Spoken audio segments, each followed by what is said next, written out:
দর্শক, বেঙ্গল কমার্শিয়াল ব্যাংকের সহযোগিতায় আরটিভির মনের কথা অনুষ্ঠানে সবাইকে স্বাগত জানাচ্ছি। আমি নুসরাত সাবরিন চৌধুরী, পাওয়ার্ড বাই বেনিবুনন। আমরা অনেকেই জানি না যে মেডিসিনের ব্যবসা করতে সরকারি লাইসেন্স পাওয়া বাধ্যতামূলক। সেই লাইসেন্স অর্জন করতে বাংলাদেশ ফার্মেসি কাউন্সিল থেকে কোর্স করে পরীক্ষা দিয়ে পাশ করার পর পাওয়া যায় সেই সরকারি লাইসেন্স। দীর্ঘদিন বাংলাদেশ ফার্মেসি কাউন্সিল সেবামূলক এই পেশার উন্নয়নে মানুষের কল্যাণে বিভিন্নভাবে কাজ করে যাচ্ছে। তবে এই প্রতিষ্ঠানের কার্যক্রম নিয়ে আমরা সাধারণ মানুষ তেমনভাবে অবগত না থাকায় নানান ধরনের কথা বলি কিংবা শুনি। আসলে এই প্রতিষ্ঠানের কার্যক্রম কি, কিভাবে এই প্রতিষ্ঠানের সেবা পাওয়া যাবে, ভর্তি প্রক্রিয়া ও লাইসেন্স পাওয়ার ব্যাপারে আমরা অনেকেই মানসিকভাবে বিপর্যস্ত থাকি দারুণভাবে। কিভাবে ভর্তি হওয়া যাবে, ক্লাস ও সার্টিফিকেট অর্জনের মাধ্যমে ফার্মেসির সেবা প্রদান ও অন্যান্য সকল বিষয়ে জানতে আজকে মনের কথায় আমরা আমন্ত্রণ জানিয়েছি একজন বিশেষজ্ঞকে, জনাব মোহাম্মদ মাহবুবুল হক, সচিব, বাংলাদেশ ফার্মেসি কাউন্সিল। আসসালামু আলাইকুম, স্বাগতম আপনাকে। কেমন আছেন? ওয়ালাইকুম আসসালাম, আলহামদুলিল্লাহ। আপনি কেমন আছেন? জি, আমি খুবই ভালো আছি এবং স্বাগত আজকে আপনাকে আমাদের অনুষ্ঠানে। আমরা আজকে যে বিষয়টি নিয়ে কথা বলছি সেই ব্যাপারটা নিয়ে আসলে আমাদের অনেকেরই ধারণা কম, বা ফার্মেসি কাউন্সিলের কার্যক্রম বিষয় সম্পর্কে হয়তো অনেকেই অবগত না। প্রথমে যদি একটু জানতে চাই যে এই প্রতিষ্ঠানের কার্যক্রম সম্পর্কে যদি একটু বলেন এবং সেখানে কোন ধরনের সেবাগুলো আসলে পাওয়া যায়। বাংলাদেশ ফার্মেসি কাউন্সিল ফার্মেসি শিক্ষা ও পেশার একমাত্র নিয়ন্ত্রক সংস্থা। 1976 সালে ফার্মেসি অধ্যাদেশ জারির মাধ্যমে ফার্মেসিকে একটি পেশাগত বিষয় এবং ফার্মাসিদেরকে পেশাজীবী হিসেবে স্বীকৃতি প্রদান করা হয় এবং ফার্মেসি কাউন্সিল প্রতিষ্ঠিত হয়। ফার্মেসি কাউন্সিলের প্রধানতম কাজ হচ্ছে ফার্মেসি পেশাকে নিয়ন্ত্রণ করা, রেগুলেট করা। এর মধ্যে ফার্মেসি পেশাকে নিয়ন্ত্রণ করতে গেলে আমাকে আগে গোড়ায় যেতে হবে, ফার্মেসি শিক্ষাকে আমাকে জবাবদিহিতার মধ্যে আনতে হবে। ফার্মেসি কাউন্সিল বাংলাদেশের সরকারি বেসরকারি পর্যায়ে বিশ্ববিদ্যালয়ের স্নাতক এবং স্নাতকোত্তর ডিগ্রির অভিস্বীকৃতি এবং অনুমোদন প্রদান করে থাকে। উদ্দেশ্যটা হচ্ছে যে আমরা যদি গুণগত মানসম্পন্ন ফার্মেসি শিক্ষা নিশ্চিত করতে পারি তাহলে কোয়ালিফাইড ফার্মাসিস্ট বের হবে। আর কোয়ালিফাইড ফার্মাসির দ্বারাই সম্ভব গুণগত মানসম্পন্ন ওষুধ তৈরি থেকে এবং ডিসপেন্সিং পর্যন্ত। আমরা সংক্ষেপে বলি P2P, প্রোডাকশন টু পেশেন্ট, অর্থাৎ ডিসপেন্সিং পর্যন্ত। এইটা আমাদের প্রথম কাজ। দ্বিতীয়ত হচ্ছে ফার্মেসি টেকনিশিয়ান আছেন এবং ডিপ্লোমা ফার্মাসিস্ট আছেন। এই কাজগুলি করে থাকে একই সাথে ফার্মেসি শিক্ষা এবং পেশা। আর আপনাকে একটু আমি দর্শকদের উদ্দেশ্যে বলে রাখি, ফার্মেসি কাউন্সিল হচ্ছে ফার্মেসি আইন 1976-এর ফার্মেসি অধ্যাদেশের বলে গঠিত একটি সংবিধিবদ্ধ সংস্থা এবং বাংলাদেশের ফার্মেসির শিক্ষা ও পেশার একমাত্র নিয়ন্ত্রণ সংস্থা। যদি ফার্মেসির শিক্ষা কেউ পরিচালনা করতে চাই, ফার্মেসি কাউন্সিল থেকে অনুমোদন এবং অ্যাক্রেডিটেশন নিয়েই করতে হবে ফার্মেসি আইন অনুযায়ী, ধারা 18 এবং 19 অনুযায়ী। আর তারপরে যারা এখান থেকে ফার্মেসি কাউন্সিল কর্তৃক অনুমোদিত বিশ্ববিদ্যালয়, ইনস্টিটিউট কিংবা আমাদের অ্যাফিলিয়েটেড ট্রেনিং সেন্টার থেকে পাশ করবে তাদেরকে আমরা রেজিস্ট্রেশন প্রদান করে থাকি, যেটা হচ্ছে পেশাগত রেজিস্ট্রেশন। যেমন যারা বিশ্ববিদ্যালয় থেকে গ্র্যাজুয়েশন করে তাদেরকে আমরা এক ক্যাটাগরিতে ফার্মাসিস্ট হিসেবে রেজিস্ট্রেশন প্রদান করে থাকি ফার্মেসি কাউন্সিল। যারা IST ইনস্টিটিউট অফ হেলথ টেকনোলজিগুলি থেকে 3 বছর মেয়াদি ডিপ্লোমা ইন ফার্মেসিতে কোর্স করে তাদেরকে আমরা B ক্যাটাগরিতে রেজিস্ট্রেশন প্রদান করে থাকি। আর যারা ফার্মেসি কাউন্সিল কর্তৃক অনুমোদিত প্রশিক্ষণ কেন্দ্র থেকে ফার্মেসি সার্টিফিকেট রেজিস্ট্রেশন কোর্সটা করে থাকে তাদেরকে আমরা ক্যাটাগরি সিতে ফার্মেসি টেকনিশিয়ান হিসেবে রেজিস্ট্রেশন প্রদান করে থাকি। এবং তারা যে কাজ করবে কর্মক্ষেত্রে তাদের জবাবদিহিতা নিশ্চিত করা, তারা কোড অফ এথিক্স মেনে সেবা দিচ্ছে কিনা সেই জিনিসটা মনিটরিং করো ফার্মেসি কাউন্সিলের কাজ। ফার্মেসি কাউন্সিল স্বাস্থ্য মন্ত্রণালয়ের আন্ডারে? জি, বাংলাদেশ ফার্মেসি কাউন্সিল স্বাস্থ্য মন্ত্রণালয়ের আওতাধীন একটি সংবিধিবদ্ধ সংস্থা।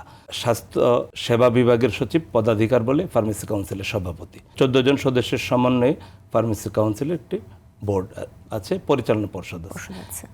এখানে তারা নীতি নির্ধারণ করে এবং তাদের যে গৃহীত সিদ্ধান্ত সেটা বাস্তবায়ন করে ফার্মেসি কাউন্সিল, হেডেড বাই সচিব।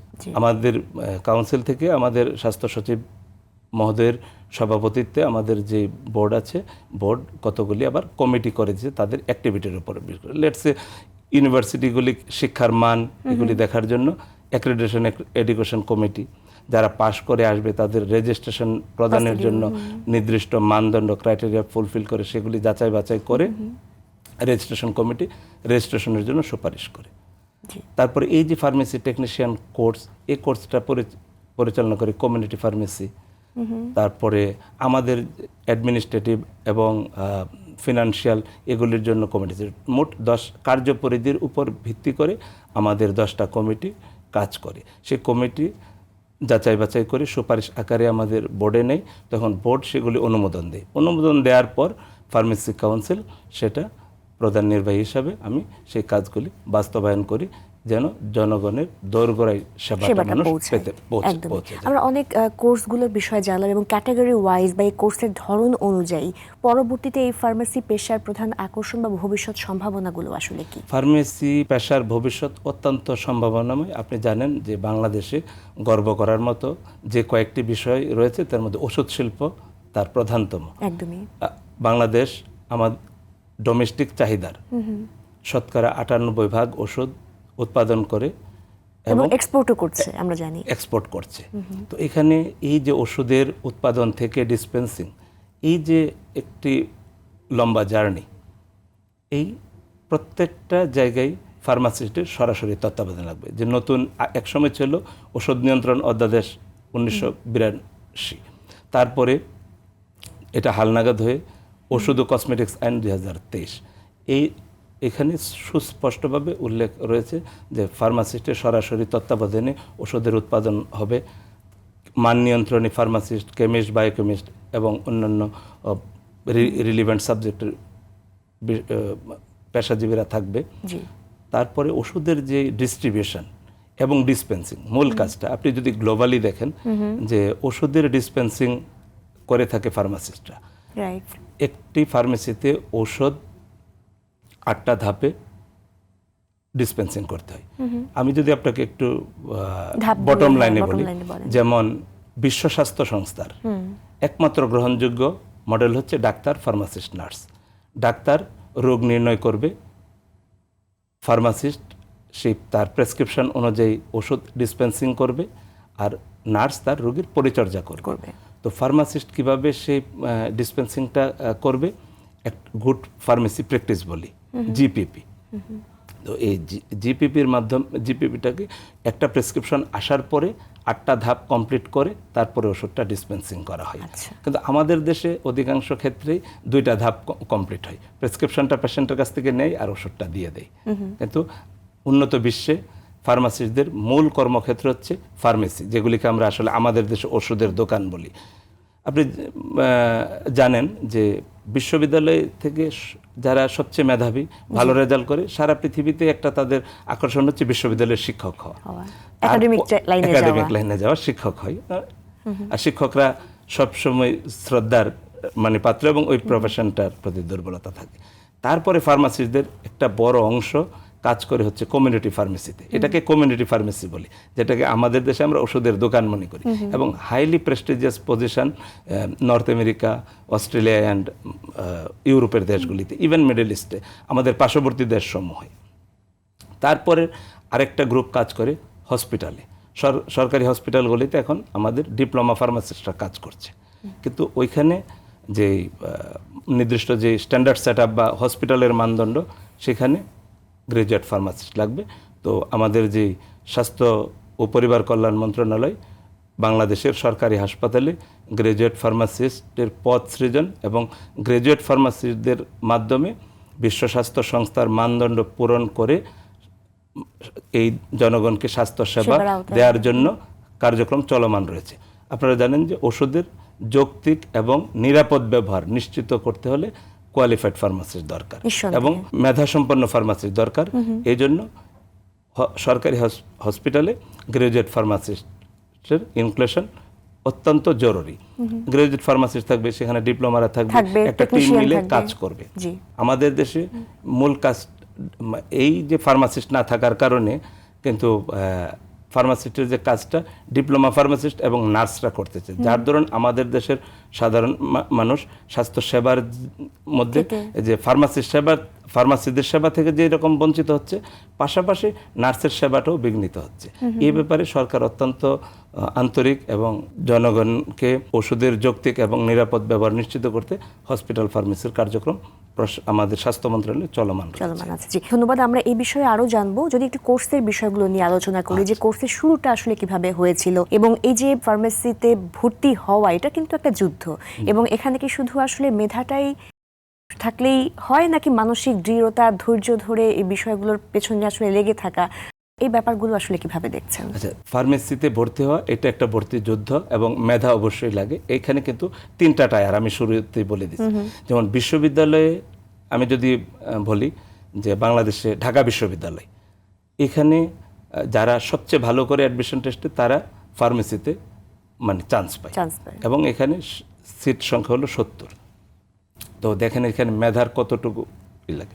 প্রত্যেকটা বিশ্ববিদ্যালয়ে, সরকারি বেসরকারি বিশ্ববিদ্যালয়ে ফার্মেসিতে যদি স্নাতক পর্যায়ে ভর্তি হয়, সেখানে অবশ্যই মেধার কোনো বিকল্প নাই। তাকে কম্পিটিটিভ পরীক্ষার মাধ্যমে উত্তীর্ণ হয়ে মানে ভর্তি হতে হয়। একইভাবে ডিপ্লোমাতে যারা এসএসসিতে ভালো রেজাল্ট করে তারাই কেবল সমন্বিত, ডিপ্লোমার ক্ষেত্রে কিন্তু আরও কঠিন, সমন্বিত পরীক্ষার মাধ্যমে স্বাস্থ্য শিক্ষা অধিদপ্তর MBBS এর পরীক্ষা যেরকম নেয়, নার্সদের পরীক্ষা যেরকম, এরকম একটা সমন্বিত পরীক্ষা পদ্ধতির মাধ্যমে তাদেরকে কোয়ালিফাই করে ফার্মেসিতে ভর্তি হতে হয়। এবার আসি যেটা ফার্মেসি সার্টিফিকেট রেজিস্ট্রেশন কোর্স আমাদের, এই কোর্সেও আমাদের ভর্তির জন্য এখানে মেধা লাগে, কিন্তু কোনো প্রতিযোগিতা নেই। এখানে এই কোর্সটা আমরা সবার জন্য উন্মুক্ত। তবে যেটা আমি যদি এই কোর্সের একটু শুরুর দিকটা বলি, বিশ্ব স্বাস্থ্য সংস্থার প্রিরিকুইজিট কোয়ালিফিকেশন হচ্ছে যে একটা ফার্মেসিতে একজন ফার্মাসিস্ট লাগবে। যখন এই বিষয়টা আমাদের স্বাস্থ্য মন্ত্রণালয়কে অবহিত করে এবং নোটিশে আনে, তখন মন্ত্রণালয় 1994 সালে, তখন মাত্র 2টা বিশ্ববিদ্যালয়ে ফার্মেসি আছে, জাহাঙ্গীরনগর বিশ্ববিদ্যালয়, ঢাকা বিশ্ববিদ্যালয়। ওইখান থেকে বছরে 70 থেকে 75 জন ফার্মাসিস্ট বের হয়, চান্স পায়, কিন্তু সবাই পাশ করতে পারে না সঠিক সময়। কারণ এখানে দৃঢ় মনোবল, তারপরে অনেক পরিশ্রম করতে হয়। ফার্মেসি একটা কঠিন বিজ্ঞানের একটা লম্বা জার্নি। এর মধ্যে একটা অধিক বড় সংখ্যক দেশের বাইরে চলে যায় পড়াশোনা বা জব, বিভিন্ন নানাবিধ কারণে বা তাদের পছন্দ অনুযায়ী। তো এখন 20 জন বা 30 জন বা আমি যদি সবাই যদি জয়েন করে, তারপরেও সম্ভব না। তারপরে যে যারা বাইরে চলে যায়, তারপরের একটা অংশ যোগ মানে পছন্দের জায়গা হলো ওষুধের কারখানাগুলিতে ফার্মাসিস্ট যোগ করে। ডিপ্লোমা ফার্মাসিস্ট পরবর্তীতে আসে। এখন তখন সরকারি 4টা আইএসটি থেকে যে সমস্ত ডিপ্লোমারা ফার্মাসিস্টরা বের হয়, তারা জব করে সরকারি হাসপাতালগুলিতে। আর সরকারি চাকরির প্রতি আমাদের বাংলাদেশের মানুষের একটা প্রচণ্ড রকম আগ্রহ এবং দুর্বলতা, দুইটাই কাজ করে। তো ওইখানে যাই, তখন কি করবে? আমাদের এই ওষুধের ব্যবসাটা কিন্তু শৃঙ্খলার মধ্যে আনতে হবে, এবং যেহেতু এটা বিশ্ব স্বাস্থ্য সংস্থার একটা অন্যতম ক্রাইটেরিয়া, তখন স্বাস্থ্য মন্ত্রণালয় সিদ্ধান্ত নেয় একটা ফার্মেসি সার্টিফিকেট রেজিস্ট্রেশন কোর্স নামে একটা কোর্স চালু করে। 1994 সালে সিদ্ধান্ত হয় মন্ত্রী পর্যায়ে। তখন ফার্মেসি কাউন্সিলকে নির্দেশনা দেওয়া হয় যে একটা কোর্স কারিকুলাম করে কোর্সটা চালানোর জন্য। তখন বাংলায় সহজ ওষুধ বিজ্ঞান নামে একটা বই তৈরি করে, ট্রেনিং ম্যানুয়াল করে কাউন্সিল এক বিজ্ঞপ্তি দেয় যে যারা বাংলাদেশি নাগরিক এবং বয়স 17 থেকে 50-এর মধ্যে, তারা ফার্মেসি কাউন্সিলে আবেদন করতে। তো শুরুতে কাউন্সিলে আবেদন করলে তারপরে কাউন্সিল সেই তাদের ভর্তি নেয় এবং একটা পরীক্ষা গ্রহণ করে, পরীক্ষার মাধ্যমে তাদেরকে সার্টিফিকেট দেয়। তো এভাবে পরীক্ষার্থীর সংখ্যা বাড়তে থাকার পরে কাউন্সিল চিন্তা করে যে না, তাদেরকে শুধু বই দিয়ে দিলে তো নলেজটা আসতেছে না, পরীক্ষা পাস করতে হবে।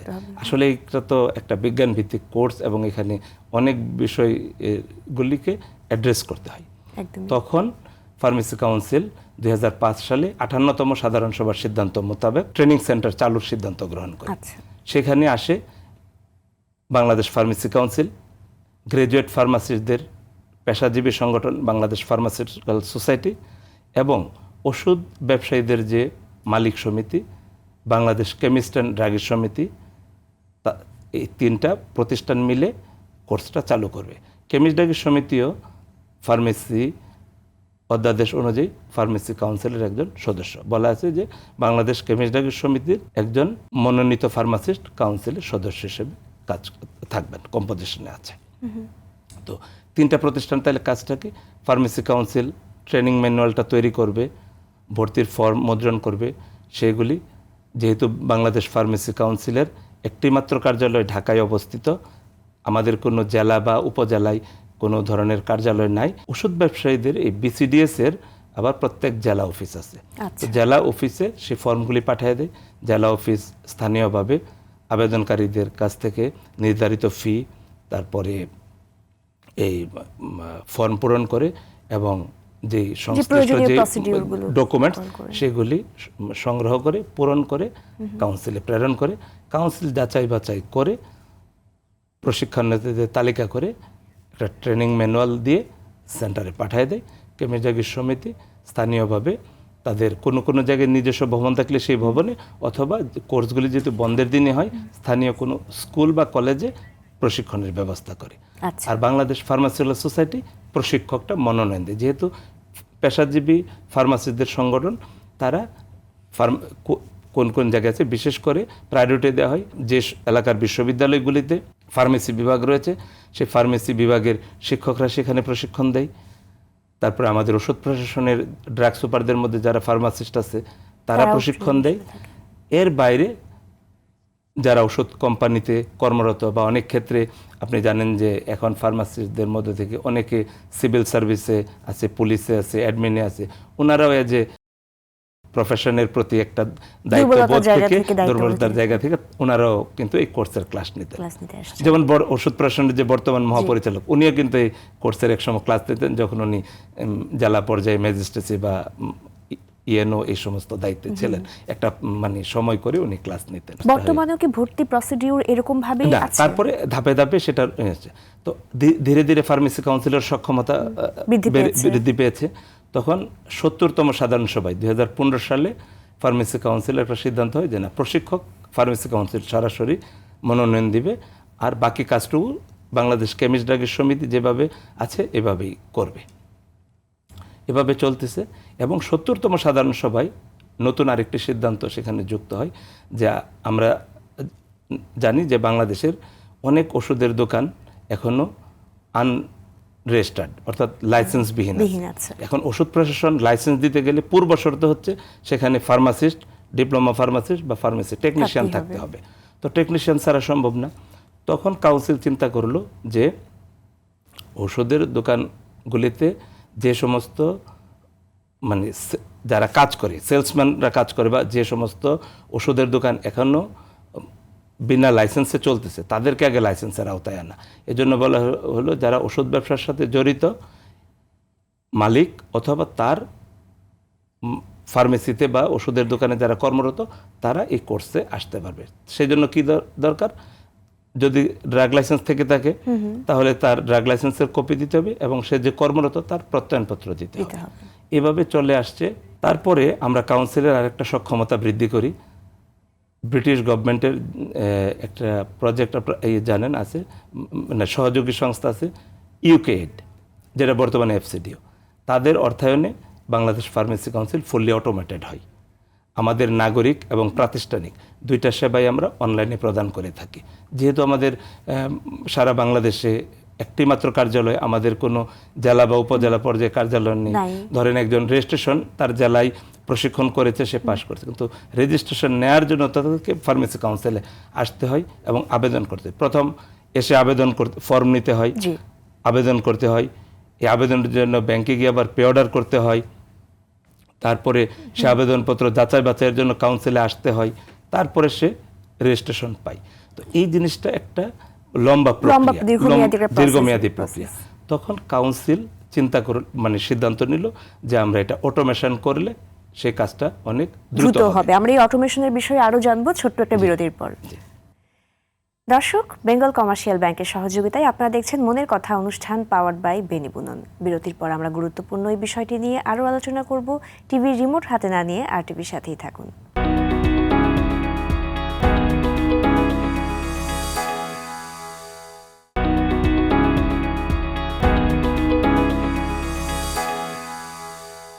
বিরতির পর আবারও সবাইকে স্বাগত জানাচ্ছি বেঙ্গল কমার্শিয়াল ব্যাংকের সহযোগিতায় মনের কথা অনুষ্ঠানে পাওয়ার্ড বাই বেনিবুনন। আজকের পর্বের বিষয় বাংলাদেশ ফার্মেসি কাউন্সিলের সেবামূলক কার্যক্রম ও আমাদের সচেতনতা।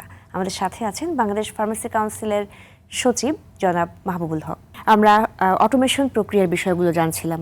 অটোমেশন, তখন আমরা চিন্তা করি যে এটাকে অনলাইনে আমরা যদি আবেদনটা নিয়ে আসতে পারি তাহলে মানুষকে কাউন্সিলে একাধিকবার আসতে হবে না। একাধিকবার আসাটা নিয়মের জন্য, কিন্তু এটা মানুষের জন্য খুব পীড়াদায়ক হয়। এটা পীড়াদায়ক হয়, কিন্তু মানুষ মনে করে হয়রানি। ফার্মেসি আইন অনুযায়ী একজন ব্যক্তি প্রশিক্ষণ তো হলেই তাকে আমরা রেজিস্ট্রেশন দিতে পারি না। এটা বিশ্ববিদ্যালয় থেকে হোক, আইএসটি থেকে হোক, আর এই প্রশিক্ষণ কোর্স থেকেও তাকে শারীরিক এবং মানসিকভাবে সুস্থ হতে হবে। এটা গ্লোবালি একই প্রসিডিউর ফলো করে, এবং আমাদের দেশেও যে অন্যান্য কাউন্সিলগুলি আছেন, বার কাউন্সিল, মেডিকেল কাউন্সিল এবং নার্সিং কাউন্সিল, একই প্রক্রিয়ায় আমরা এই রেজিস্ট্রেশনগুলি দিয়ে থাকি। এখন ফার্মেসি কাউন্সিল জানেন একটা রাষ্ট্রীয় প্রতিষ্ঠান, সরকারি প্রতিষ্ঠান। আমাদের কাজ হচ্ছে জনস্বার্থ রক্ষা করা। কিভাবে আমরা অতি সহজে এবং বিনা কষ্টে মানুষকে সেবা দিতে পারি, তখন আমরা অটোমেশন শুরু করি। অটোমেশন শুরু করি এভাবে যে মানুষ আমাদের ওয়েবসাইটে আবেদনের জন্য একটা অ্যাপস পার্ট আছে, ওইখানে গিয়ে ক্লিক করার পরে সেখানে রেজিস্ট্রেশনের আবেদন, সনদ উত্তোলন এবং তিনটা প্রথম আসে। রেজিস্ট্রেশনের জন্য আবেদন, সনদ উত্তোলন এবং নবায়ন। এই সার্টিফিকেট তো 5 বছর পর নবায়ন করতে হয়। সেটাকে একটা পরীক্ষার মাধ্যমে না, পরীক্ষার মাধ্যমে নবায়ন করতে না, শুধু প্রথমবারই নিতে হয়। এটা পরপর রিনিউ করতে হয়। উন্নত বিশ্বে পরীক্ষার মাধ্যমে নবায়ন করতে হয়। জাস্ট আমরা এখন ধাপে ধাপে এগোচ্ছি।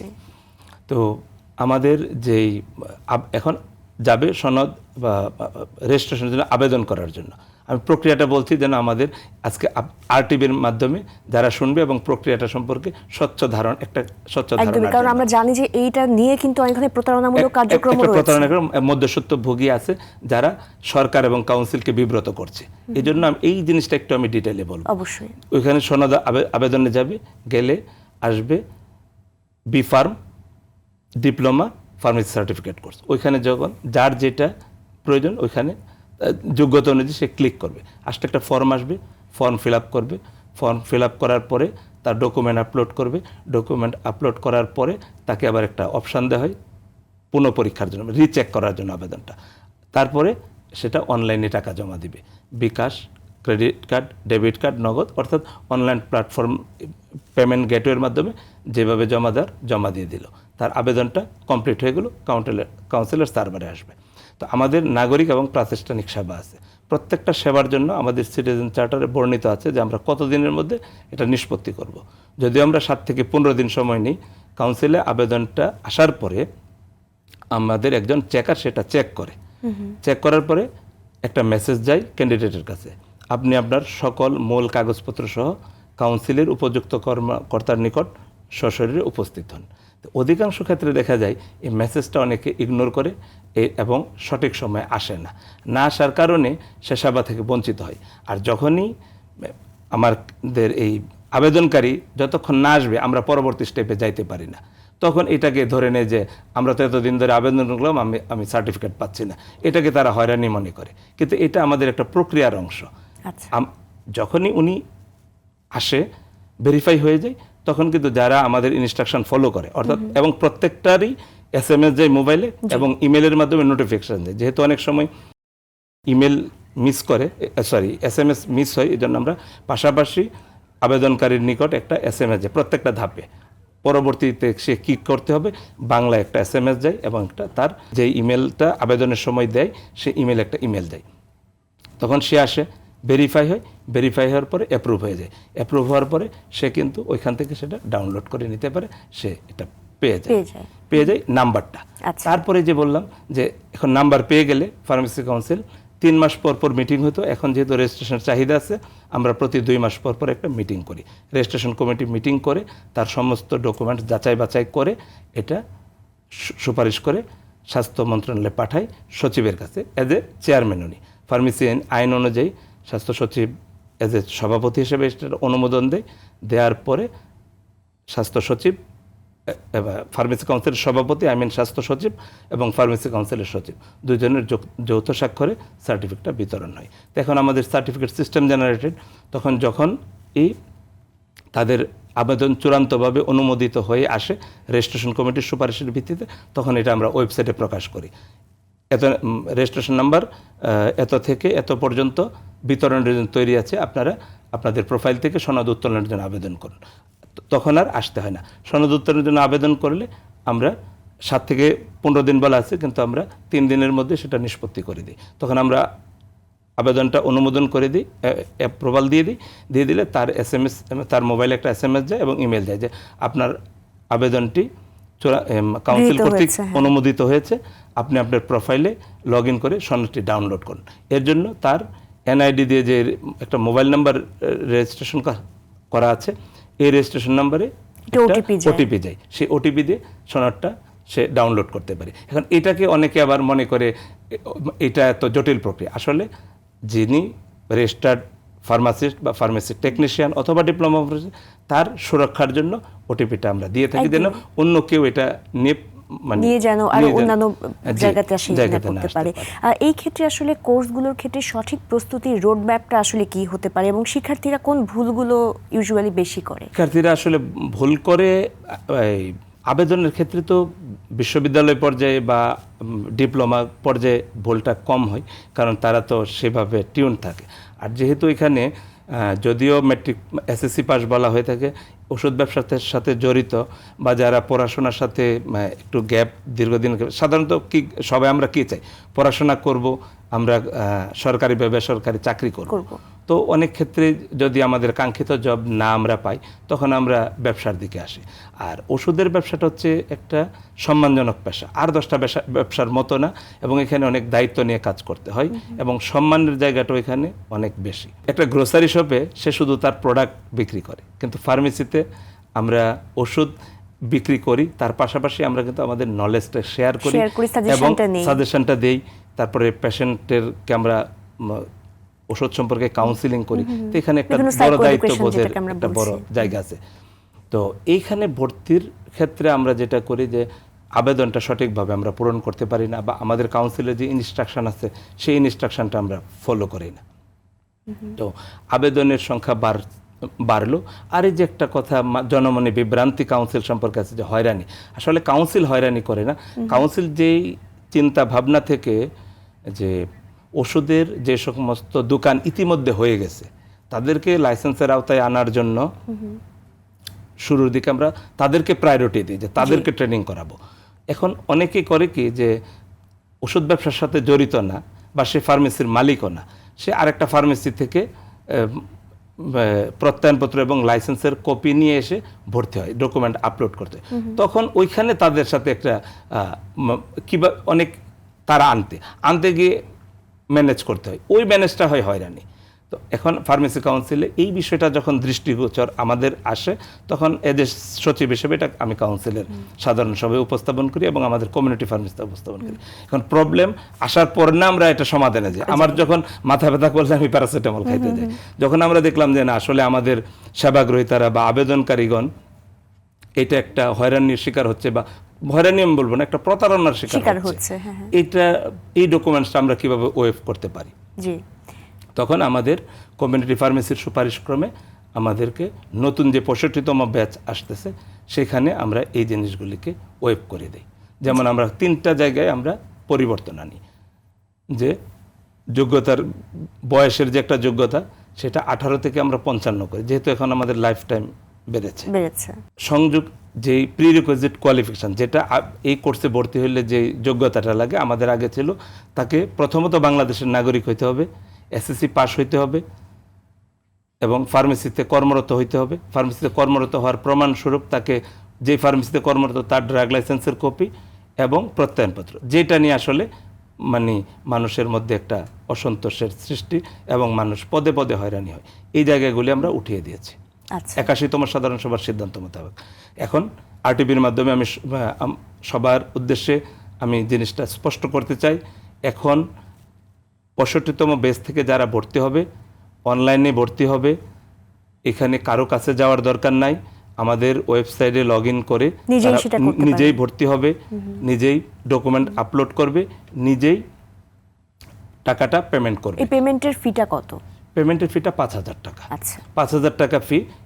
এটা আপনি একটা চমৎকার কোশ্চেন এখানে করেছেন আমাকে। ফি 5,000 টাকা সরকার নির্ধারিত ফি।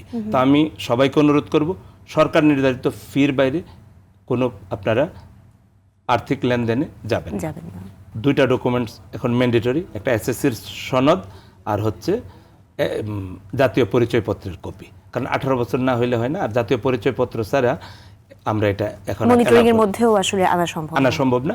আবার জাতীয় পরিচয়পত্র যদি আমরা এখন যদি জন্ম নিবন্ধন দিয়ে আমরা একসময় করতাম, কিন্তু ড্রাগ লাইসেন্সে আবার এটা জাতীয় পরিচয়পত্র লাগে। তো এটা আবার আমাদের কাছে আছে সংশোধনের জন্য, তখন এটা আবার আরেকটা প্রক্রিয়ার মধ্যে পড়ে যায়। আচ্ছা, এই জন্য আমি এখন যদি আরেকটু পুরা প্রক্রিয়াটা আবার একটু আমি সামারি করি। একজন আবেদনকারী আমাদের পোর্টালে গিয়ে লগ ইন করবে, তার এসএস ফর্মটা যথাযথভাবে পূরণ করবে, তারপরে তার এসএসসির সনদ আপলোড করবে, জাতীয় পরিচয়পত্রটা আপলোড করবে, করে তার আবেদন শেষ। যখন আবেদনটা শেষ হবে সে রিভিউ করবে, করে তারপরে অনলাইন পেমেন্ট গেটওয়ের মাধ্যমে সরকার নির্ধারিত ফি 5,000 টাকা জমা দিবে। জমা দিয়ে গেলে তার আবেদনটা সাকসেসফুল হবে, তার কাছে একটা মেসেজ চলে যাবে। এখন কততম ব্যাচ চলছে এবং তাদের কোর্সগুলো কোথায় আসলে হয় এবং ক্লাসের প্রসিডিউরটা যদি একটু বলেন। আচ্ছা, 63টা ব্যাচ আমাদের সম্পন্ন হয়েছে, 64 ব্যাচের কার্যক্রম এখন চলমান রয়েছে। হোপফুলি আমরা 17 জুলাই এই কোর্সটা চালুর জন্য আমরা সমস্ত ধরনের প্রস্তুতি হাতে নিয়েছি। আর কোর্সগুলি হয় বাংলাদেশের প্রত্যেকটা জেলা শহরে। আর ঢাকা শহরের ট্রাফিকের কথা চিন্তা করে, যেহেতু এটা রাজধানী, এখানে আমরা একাধিক প্রশিক্ষণ সেন্টার তৈরি করেছি। তো আমি ইতিমধ্যে উল্লেখ করেছি যে আমাদের সাথে অবকাঠামোগত সহায়তা দিয়ে থাকে বাংলাদেশ কেমিস্ট ড্রাগের সমিতি। তো এখানে আরেকটা বিষয় স্পষ্ট করি যে মানুষ কেমিস্ট ড্রাগিস্ট সমিতির যে স্থানীয় অফিসগুলিকে ধরে, যেটা ফার্মেসি কাউন্সিলের অফিস, আমি আরটিভির মাধ্যমে জানাতে চাই যে বাংলাদেশ ফার্মেসি কাউন্সিলের একমাত্র কার্যালয় ঢাকার বাংলা মোটরে অবস্থিত। আমাদের জেলা বা উপজেলায় কোনো অফিস বা শাখা কার্যালয় নেই। এই যে ফার্মেসি সার্টিফিকেট রেজিস্ট্রেশন কোর্সের ভর্তি সরাসরি ফার্মেসি কাউন্সিলের অনলাইনের মাধ্যমে ভর্তি হতে হয় এবং নির্ধারিত ফি অনলাইনের মাধ্যমে পেমেন্ট করতে হয়। আমরা শুধু ট্রেনিং ম্যানুয়ালটা আমরা এখন এই কেমিস্ট ড্রাগের সমিতির মাধ্যমে আমরা প্রদান করে থাকি, আর তারা শুধু স্থানীয়ভাবে যে প্রশিক্ষণের ভেন্যুটা শুধু ওনারা ব্যবস্থাপনায় থাকে। তাছাড়া দ্বিতীয় কাজ মানে কেমিস্ট ড্রাগের সমিতির নাই। এই কোর্সটা আসলে কত বছর বা কতদিন মেয়াদি হয় এবং সেটা কি অনলাইন নাকি অফলাইন, বা সময়সীমাটা আসলে কেমন? এইটার সময়সীমাটা আসলে 3 মাস। সময়সীমা 3 মাস। প্রতি শুক্র শনিবার ক্লাস হয়, সপ্তাহে 5টা ক্লাস হয়। তোর মধ্যে 8 সপ্তাহ কোর্সের উপরে ক্লাস মডিউলগুলির উপর হয়। তারপরে যেহেতু আমরা অনেকে এমসিকিউর সাথে পরিচিত না, একটা মক টেস্ট হয় এবং নানা ধরনের 2টা উইক থাকে তাদেরকে পরীক্ষার কিভাবে ভালো করবে প্রশিক্ষণার্থীরা তাদের প্রস্তুতির জন্য। টোটালি আমাদের কোর্সের মেয়াদ হচ্ছে 3।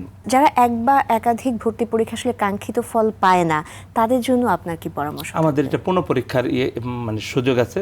কেউ যদি অকৃতকার্য হয় তাহলে সে পরবর্তী ব্যাচের যখন আবার পরীক্ষা হয় ওই ব্যাচের সাথে তারা পরীক্ষা দিতে পারে, শুধু পরীক্ষা ফি দিয়ে। আমাদের যে আমরা 5,000 টাকা ফি নিই, এটা কোর্স ফি এবং পরীক্ষার ফি একসাথে আমরা নিয়ে নিই।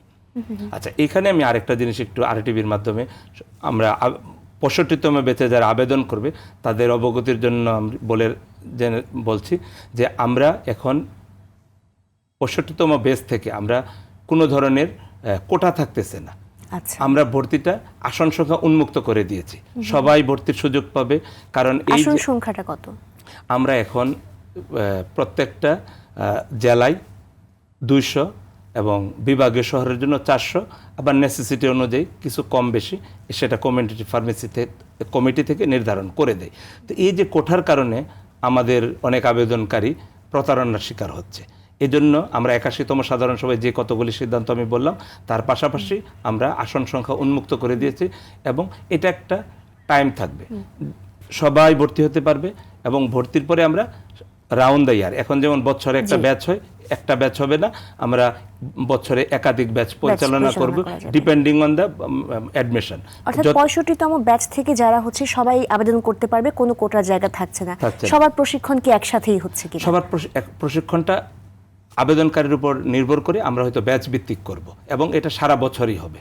3 মাস পর পর আমরা ব্যাচ করে সবাইকে আমরা প্রশিক্ষণ। এটার ভর্তি প্রক্রিয়া কবে থেকে শুরু হচ্ছে? এটার ভর্তি প্রক্রিয়াটা আমরা শুরু করব। এটা আমাদের জানেন যে সফটওয়্যারে আমাদের জিনিসগুলিকে রেডি করতে এবং ওইটাকে বাংলাদেশ কম্পিউটার কাউন্সিলের যে আমাদের যেখানে সার্ভারটা হোস্টিং হয় তাদের সাথে আমাদেরকে সমন্বয় করে করতে হয়। তো আমাদের এখন যে আইটি টিম প্লাস আমাদের যে আইটিকে সেবা দেওয়ার জন্য একটা থার্ড পার্টি আমাদের আছে, সেটা আমরা তারা মিলে আমাদের 3টে সংস্থা মিলে কাজ করছে।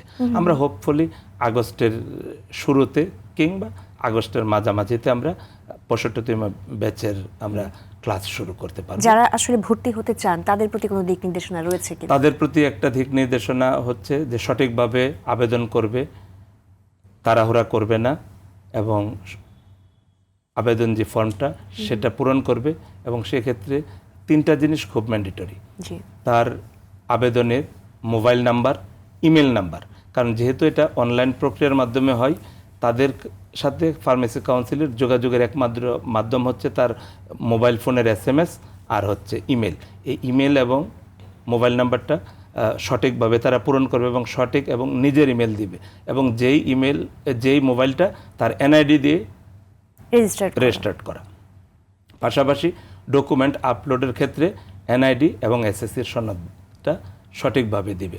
অনেক সময় ভুল করে ইন্টারমিডিয়েট মানে হায়ার সেকেন্ডারি যেটা SSCটা দিয়ে দেয়, তখন কিন্তু আমরা সেটা ভেরিফাই করতে পারি না, কারণ আমাদের ভেরিফাই করার জন্য SSCর সনদটা দরকার। অনেকে আবার মাস্টার সেটটা করে দেয়, এটা যেন না করে, সবাই তার সঠিক ডকুমেন্টটা দেবে। আমরা একেবারে অনুষ্ঠানের শেষ পর্যায়ে আসছি, যদি একটু জানতে চাই এই যে বিভিন্ন ফার্মেসিতে আসলে দক্ষ টেকনিশিয়ান বা যারাই আসলে নিয়োগ হচ্ছে ট্রেনিং নিয়ে হয়তো আসছে, পরবর্তীতে যে ফার্মেসি কাউন্সিল কিভাবে এই বিষয়গুলোকে আসলে মনিটর করেন? কারণ আমরা জানি এলাকা ভিত্তিক তো অনেক ফার্মেসি রয়েছে, এগুলোকে কিভাবে আপনারা মনিটরিং এর আওতায় নিয়ে আসেন? ফার্মেসি কাউন্সিলের যে বড় জায়গাটা, আইনের যদি স্পিরিটটা দেখেন, to regulate the practice of pharmacy, অর্থাৎ আমরা যাদেরকে লাইসেন্স দিব তারা তাদের দায়িত্বটা সঠিকভাবে পালন করতে পারছে কিনা সেই জায়গাটা মনিটরিং করা। তো এখন কাউন্সিলের জনবল একেবারেই কম, যার দরুন এই কাজটা আমরা এখনও শুরু করতে পারি নাই। তবে সম্প্রতি স্বাস্থ্য মন্ত্রণালয় থেকে একটি প্রজ্ঞাপন জারি করেছে যেন আমরা প্রত্যেকটা ফার্মেসিতে গিয়ে ফার্মেসি টেকনিশিয়ানরা এবং ডিপ্লোমা ফার্মাসিস্টরা কর্মক্ষেত্রে কীভাবে কাজ করতেছে সেটা আমাদের বিধিবিধানের আলোকে সেই জিনিসগুলি দেয়া। যেহেতু আমি ছোট করে বলি যে সে বৈধ সোর্স থেকে ওষুধ ক্রয় করেছে কিনা, প্রেসক্রিপশন অনুযায়ী ড্রাগ ডিসপেন্স করতেছে কিনা, নার্কোটিক ড্রাগের বেলায় যেমন বলা আছে যে 6 মাসের পুরাতন হলে এই প্রেসক্রিপশনে ওষুধ বিক্রয় করা যাবে না। তারপরে বিপজ্জনক কিছু স্পেশালাইজ কন্ট্রোল ড্রাগ আছে, তার নথি 2 বছর সংরক্ষণ করতে, সেই সংরক্ষণগুলি করছে কিনা আমরা তার পেশাগত বিষয়গুলো এবং এখানে কিন্তু এথিক্সের বিষয়গুলো আছে। আমরা জানি যে একটু হয়তো প্রত্যন্ত অঞ্চলে যেখানে সচেতনতার অভাব, সেখানে কিন্তু ফার্মেসিতে যারা আছে তাদেরকে দিয়েও কিন্তু অনেক ধরনের ম্যাল প্র্যাকটিসগুলো হয়। এখানে প্রফেশনাল কোনো ধরনের মিসকন্ডাক্ট আছে কিনা, ফার্মেসি আইনের 27 ধারায় বলা আছে প্রফেশনাল মিসকন্ডাক্ট হলে তাকে জবাবদিহিতার আওতায় আনতে হবে, সেটা তার মানে অপরাধের উপর ভিত্তি করে তার শাস্তির ফার্মেসি আইনের সেই জায়গা দিয়ে আসলে কাজ করতে হবে। ওষুধ প্রশাসন এখন মনিটরিং করছে, জেলা প্রশাসন মোবাইল কোড করতেছে, করে এটা একটা মনিটরিং এবং জবাবদিহিতার মধ্যে করছে। তো ওষুধ প্রশাসন করতেছে, তার ফার্মেসি প্রিমিসিস্টের লাইসেন্স তারা দেখবে সেখানে কাউন্টারফেট ড্রাগ আছে কিনা, সেখানে মেয়াদ উত্তীর্ণ ওষুধ আছে কিনা, এই বিষয়গুলি দেখবে। কিন্তু এই যে ওষুধ প্রশাসন গিয়ে জরিমানা করছে বা জেলা প্রশাসন মোবাইল কোড করে জরিমানা করছে, এখানে ফার্মেসির মালিক জরিমানাটা গুনতেছে, ফার্মাসিস্ট কিন্তু জবাবদিহিতার বাইরে। কিন্তু ফার্মাসিস্টদেরকে জবাবদিহিতার মধ্যে আনতে হবে। আজকে মানে অনলাইনের যুগে আপনি দেখবেন যে উন্নত দেশসমূহে, আমেরিকা, কানাডা বা অস্ট্রেলিয়ার মতো দেশসমূহে এই প্রফেশনাল মিসকন্ডাক্টের জন্য মানে 25% বেশি কর্মরত ফার্মাসিস্টরা বিভিন্ন ধরনের শাস্তির আওতায় আসে। কিন্তু আমরা সে কাজটা পারতেছি না আমাদের জনবলের অভাবে। এখন সরকার সিদ্ধান্ত নিয়েছে যে আমাদের মতো রেগুলেটরি বডিকে বিভাগীয় অফিস করবে, পর্যায়ক্রমে জেলা অফিস করবে এবং এই অফিসগুলি প্রতিষ্ঠার মাধ্যমে ফার্মেসি কাউন্সিলের মাধ্যমে ফার্মাসিস্ট, ডিপ্লোমা ফার্মাসিস্ট এবং ফার্মেসি টেকনিশিয়ানদেরকে জবাবদিহিতার আওতায় আনবে। আর যদি ফার্মাসিস্টরা জবাবদিহিতার আওতায় চলে আসে, তাহলে ওষুধের যৌক্তিক এবং নিরাপদ ব্যবহার নিশ্চিত হবে, কোড অফ ইথিক্সটা মেনটেন হবে, প্রফেশনাল মিসকন্ডাক্টটা দূর হবে। তো আমরা পরীক্ষামূলকভাবে আমরা এই মাসেরই মাঝামাঝিতে ফার্মেসিগুলিতে আমরা যাব, গিয়ে ফার্মাসিস্টরা গুড ফার্মেসি প্র্যাকটিস যথাযথভাবে অনুসরণ করছে কিনা সেটা আমরা দেখব। দেখে যে যারা করছে তাদেরটা তো করছে, যারা করে নাই তার উপর একটা প্রতিবেদন তৈরি করে আমরা ঔষধ প্রশাসন এবং স্বাস্থ্য মন্ত্রণালয়কে তার প্রতিবেদন প্রেরণ করব। অনেক ধন্যবাদ। বাংলাদেশ ফার্মেসি কাউন্সিলের প্রতি অনেক অনেক শুভকামনা, এবং যাতে প্রপার রেগুলেটরি বডির মাধ্যমে তারা আরো কার্যক্রমকে আরো বেগবান করতে পারে। খুব ভালো থাকবেন। ধন্যবাদ। ধন্যবাদ আপনাকে, এবং ধন্যবাদ আরটিভিকে ফার্মেসি কাউন্সিল সম্পর্কে এবং আমাদের কার্যক্রম সম্পর্কে আমাদের দেশের আপামর জনসাধারণকে অবহিত করার জন্য। দর্শক, আজকের আলোচনায় বাংলাদেশ ফার্মেসি কাউন্সিলের কার্যক্রম ও ভবিষ্যৎ সেবা পরিকল্পনা নিয়ে ব্যাপকভাবে তথ্য জানতে পারলাম। আমরা চাই মানসিক স্বাস্থ্য সহ অন্যান্য চিকিৎসায় চিকিৎসকদের পাশাপাশি ফার্মাসিস্টরাও গুরুত্বপূর্ণ ভূমিকা রাখুক। সঠিক প্রশিক্ষণ গ্রহণ করে প্রাথমিক চিকিৎসা সেবা প্রদানের মাধ্যমে প্রত্যন্ত অঞ্চলের সাধারণ মানুষের সেবায় যেন তারা নিয়োজিত থাকতে পারে। তাতে করে সাধারণ মানুষের মৌলিক চাহিদা পূরণে কিছুটা হলেও উপকৃত হবে। আজকের মতো বিদায় নিচ্ছি বেঙ্গল কমার্শিয়াল ব্যাংক নিবেদিত আরটিভির মনের কথা অনুষ্ঠান থেকে, পাওয়ার্ড বাই বেনিবুনন। সবাই ভালো থাকুন, সুস্থ থাকুন, দেশকে ভালোবাসুন, আর অবশ্যই নিজেকে মাদকমুক্ত রাখুন।